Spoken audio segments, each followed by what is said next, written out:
مسلمان نہیں ہوتا۔ صلاح الدین ایوبی اپنے خیمے میں بیٹھے ہیں تو ایک بی بی آ گئی، اس قبیلے کا کوئی شخص مسلمان نہیں ہوتا۔ بی بی آئی، آگے کہنے لگی میرے 4 بیٹے جنگ میں کھو گئے، چھوٹے چھوٹے بچے جنگ میں کھو گئے، مل نہیں رہے، فوجیوں کو حکم دے مجھے میرے بچے تلاش کر کے دیں۔ صلاح الدین ایوبی نے جھٹ پٹ سر پہ امامہ باندھا، نیزہ پکڑا، سینے بند باندھا، اپنے جبے کو سمیٹا اور باہر کہنے لگی تو کدھر جا رہا ہے؟ کہنے لگا میں خود تیرے بچے تلاش کر کے دوں گا۔ صلاح الدین چند سپاہی ساتھ گلی گلی نکلے، گلی گلی فجر کے نکلے، اثر ہو گئی، تھک گئے، 2 نمازیں صحرا میں پڑھی، جنگل کے اندر پہنچے تو ایک کونے میں 4 بچے ایک جگہ ڈرے اور سہمے ہوئے بیٹھے ملے۔ صلاح الدین ایوبی اٹھا کے لائے، ماں کو کہنے لگے تیرے بچے ہیں، نکلا اس لیے تھا کہ میرے نبی نے فرمایا بچے جدا ہوں تو ماں کو درد بڑا ہوتا ہے، اور میرے رسول نے فرمایا تھا جب جنگ کرنے جاؤ تو کھیت برباد نہ کرنا، فصلیں تباہ نہ کرنا، بچوں کو ماں سے جدا نہ کرنا۔ فرمایا میں سوچ رہا تھا تیرے بچے کہیں میری وجہ سے جدا ہو گئے تو مصطفیٰ کو جواب کیا دینا؟ فرمایا تیرے بچے ڈھونڈ کے لایا ہوں۔ بچے ماں کے پاس آنے لگے تو ماں نے بڑے بیٹے کے منہ پہ تھپڑ مارا، کہتا ہے اماں کیا ہوا؟ کہنے لگے تو نے سنا نہیں کہ دشمن کے بچوں کی اتنی حفاظت کرتا ہے، میرے پاس نہ جا، اس کے قدموں میں بیٹھ جا، جس نبی کے غلام اتنے سچے ہیں وہ نبی کتنا سچا ہوگا۔ بنو قریظہ اور بنو نذیر 2 محلے تھے یہودیوں کے۔ یہودیوں نے بڑی عہد شکنی کی تو نبی پاک صلی اللہ علیہ وسلم نے ان کو بے دخل کر دیا، مدینے سے نکال دیا، مدینہ منورہ سے۔ یہودی نکل گئے مدینہ طیبہ سے، تو جب وہ نکل کے جا رہے تھے تو ان کے مکان، ان کے باغ، ان کی جائیدادیں بچ گئیں۔ نبی پاک علیہ السلام نے انصار مدینہ کو پہلے بلایا، جاگ رہے ہیں نا آپ لوگ؟ پیسے آتے کسی کو برے لگتے ہیں؟ اب تو یہ بھی حلال حرام کی تمیز بھی اٹھتی جا رہی ہے۔ جائیداد، باغ، مال، علاقہ خالی ہوا ہے، وہ چلے گئے اور لوگ تو ڈھونڈتے پھرتے ہیں۔ اللہ خیر فرمائے، شاملہ جگہ ملتی نہیں اب شہروں میں، وہ کس کس نے نام کرا لیا، کدھر گئی ہے کوئی خبر ہی نہیں، خالی جگہ پڑی ہے۔ میرے نبی پاک علیہ السلام نے پہلے انصار مدینہ کو بلایا، حضور نے فرمایا انصاریوں بہت بڑی جائیدادیں یہودیوں کی، بنو نذیر اور بنو قریظہ محلے خالی ہو گئے، میرا دل کرتا ہے وہ تمہیں دے دوں، اس لیے کہ تم نے اپنے مہاجر بھائیوں کے ساتھ بڑا تعاون کیا، جائیدادیں تم نے دے دی ہیں، مکانات دے دیے ہیں، بڑا کچھ تم نے دیا ہے، میرا دل کرتا ہے وہ تمہارے نام کر دوں۔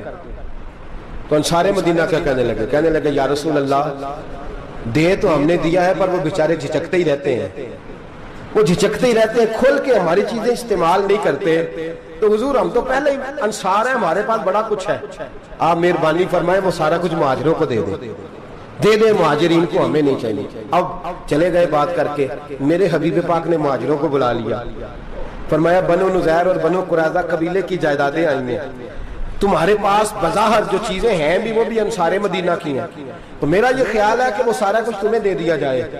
ابو بکر صدیق رضی اللہ تعالیٰ عنہ کہنے لگے یا رسول اللہ صلی اللہ علیہ وسلم ہمارے انصار بھائیوں نے ہمارے لیے دل تک کھول دیے ہیں، حضور انہوں نے ہر چیز بانٹ کے ہمارے سامنے رکھ دی ہے، ہم اتنے خرد غرض ہیں کہ سارا کچھ لپیٹ جائیں۔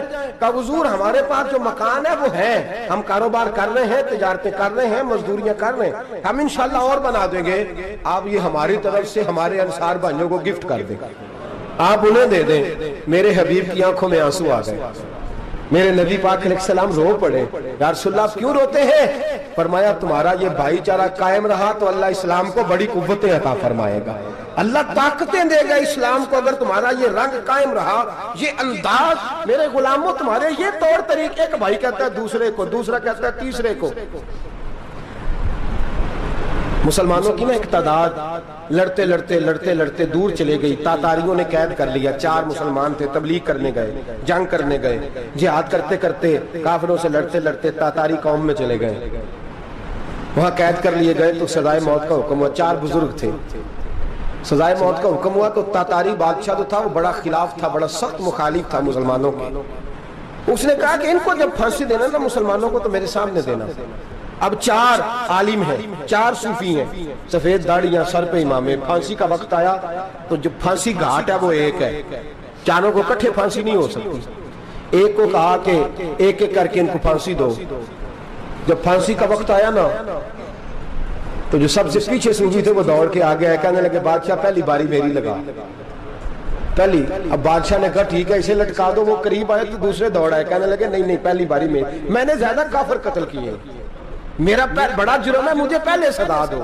ان کو پھانسی دینے لگے تو تیسرے آ گئے، کہنے لگے نہیں یہ تو میرا قتل کرتا تھا، رستے میں بتایا کرتا تھا، ڈھونڈ کے میں بتلاتا تھا کہ یہاں زیادہ تعداد ہے، مجھے پہلے پھانسی دو۔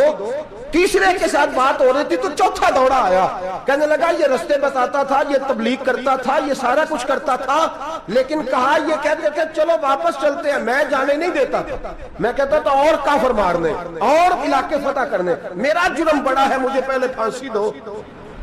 بادشاہ کہنے لگا مجھے 35 سال ہو گئے حکومت کرتے، بڑی دنیا کو پھانسی دی ہے، لوگ تو ایک دوسرے کو دھکے دیتے ہیں کہ پہلے تو جا پہلے تو جا، اور تم کیسی قوم ہو کہ ایک دوسرے پہ قربان ہو رہے ہو۔ کہنے لگا تم ایک باپ کی اولاد ہو، جاگ رہے آپ لوگ؟ تاتاری بادشاہ، کافر بادشاہ اسلام کی مخالفت کر دیں، ایک باپ کی اولاد ہو کا نہیں، ایک قبیلے کے رہنے والے ہو کا نہیں، ایک ملک کے رہنے والے ہو نہیں۔ اس نے کہا رشتہ کیا ہے تمہارا، رشتہ کیا ہے؟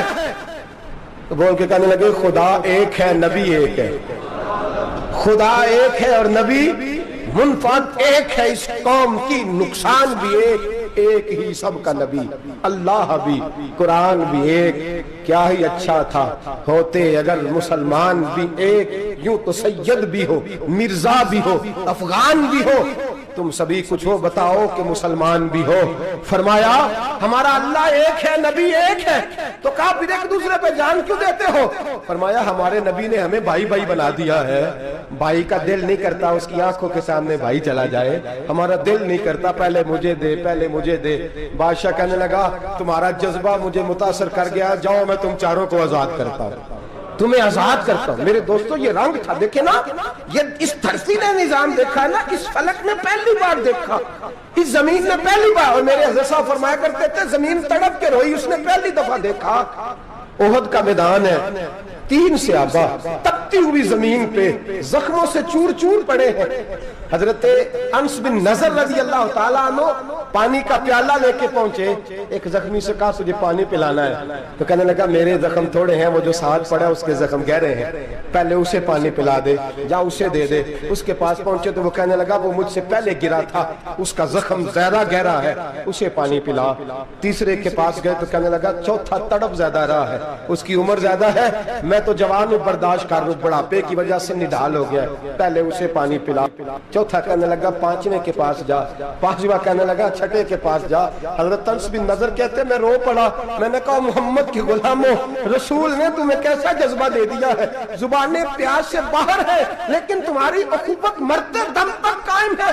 کہتے میں 7ویں کے پاس گیا تو کہنے لگا اگر 6 قربانی دے سکتے ہیں تو مجھے خود غرض نہ سمجھ، میں نے نہیں پانی پینا، جا پہلے کے پاس لے جا۔ کہتے میں پہلے کے پاس آیا تو روح پرواز کر گئی، دوسرے کے پاس آیا تو روح پرواز کر گئی، میں 7ویں تک آیا تو انتقال کر گئے۔ کہتے ہیں پانی کا پیالہ میں نے اٹھایا اور میں نے زمین پہ رکھا تو میں نے کہا پانی گوا رہنا، محمد کے غلام مر تو جاتے ہیں پر ایک دوسرے کا خیال بڑا رکھا کرتے ہیں، گوا رہنا یہ مر جایا کرتے لیکن ایک دوسرے کا درد۔ میرے دوستو لٹا ہوا برما، روتے ہوئے مسلمان، سسکیاں اور آہیں لیتی ہوئی مائیں پوچھتی ہیں اے خاصا اے خاصان رسول، وقت دعا ہے، امت پہ تیری آ کے عجب وقت پڑا ہے، وہ دین جو بڑی شان سے نکلا تھا وطن سے، پردیس میں وہ دین آج غریب الغربا ہے، فریاد ہے اے کشتی امت کے نگہباں، بیڑا یہ تباہی کے قریب آن لگا ہے۔ اور کیا خوبصورت جملے کہے تھے کہ نبی پاک صلی اللہ علیہ وسلم نے، حضور نے فرمایا تھا میرا مومن ایک جان کی طرح ہوتا ہے، ایک جان کی طرح ہوتا ہے، ایک کو تکلیف ہو جسم کے ایک حصے کو سارا حصہ پریشان ہوتا ہے۔ فرمایا یہ ایک مکان کی طرح ہے، ایک اینٹ دوسری اینٹ کو مضبوط کرتی ہے، فرمایا یہ مضبوط لوگ ہیں، یہ مضبوط لوگ۔ حضرت عمر فاروق کا زمانہ ہے، ایک آدمی نے سیری بھیج دی ایک گھر میں بطور تحفہ، قحط کا زمانہ تھا، گوشت ملتا نہیں تھا، جانور، ایک آدمی نے سیری بھیج دی ایک آدمی کے گھر میں۔ اس نے کیا کیا؟ اس نے اپنی بیوی سے کہا ہماری تو خیر ہے، ساتھ والا پڑوسی زیادہ غریب ہے، ادھر نہ بھیج دے، یہاں گندم امیر شہر کی ہوتی رہی خراب اور بچی کسی فقیر کی فاقوں سے مر گئی، کہا ساتھ والے پڑوسی کے گھر سے میں کئی دنوں سے بھوک کی آوازیں، وہاں بھیج دے۔ اس کے گھر گئی تو اس کی بیوی شوہر کو مشورہ دیتی ہے، کہتی ہے میرے بچے تو دلیر ہیں، ساتھ والے کے چھوٹے ہیں، وہ گزارا نہیں، ادھر نہ بھیج دیں۔ ادھر گئی۔ ایک روایت ہے 7 گھر، ایک روایت ہے 21 گھر۔